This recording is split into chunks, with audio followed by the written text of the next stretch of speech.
The guest I have today is a scientist herself.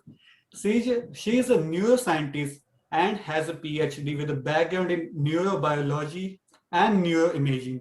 She is also like the author of book Biohack Your Brain. I would be honest, like this is one of the best books I have read so far this year, and this is a new concept I'm getting familiar now. So I know like there's so many things to learn about. So please help me in welcoming Dr. Kristen Willeumier.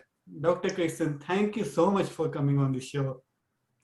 Harpreet, what a beautiful introduction. And first of all, I want to say congratulations on the success of your YouTube channel. It sounds like you have some really bright minds coming on to help educate your community. And I am feeling very honored to be a guest on your show. So thank you so much.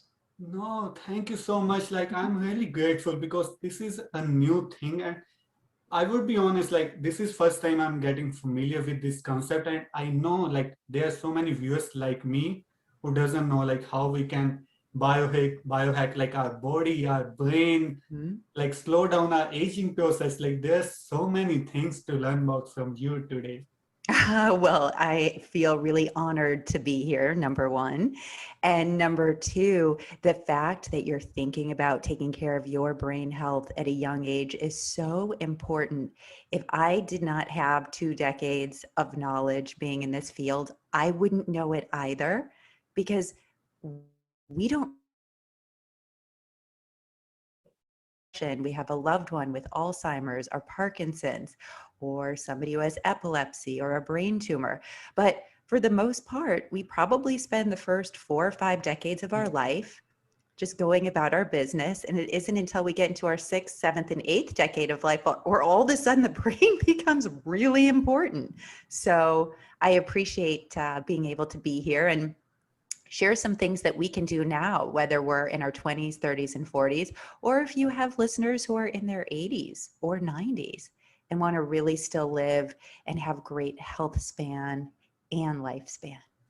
Yeah, like you really mentioned this also in your book. Like I just wanted to start with this question now. Like you Yes. said it's also good to start even if someone is in 50s, 60s, or 80s. So, what is the best age to start taking care of your brain? Like, is there any best age or any anytime you can start? Like, that's the best time.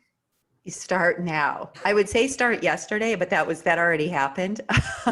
Yeah. when when I wrote this book, Biohack Your Brain, um, I really wrote it because it was a book that I wish I had when I was in my 20s.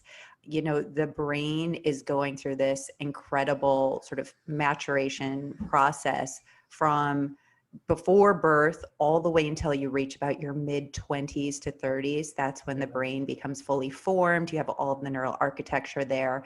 And maybe that's the time we kind of take it for granted the most when we're kids and we're playing sports and falling off of horses and playing football and hitting our brains against one another in some of these contact and collision based sports. And where young kids are starting to smoke and drink alcohol, and you can kind of eat whatever you want, right? You don't really think about the foods that you're consuming and how they're impacting your brain health.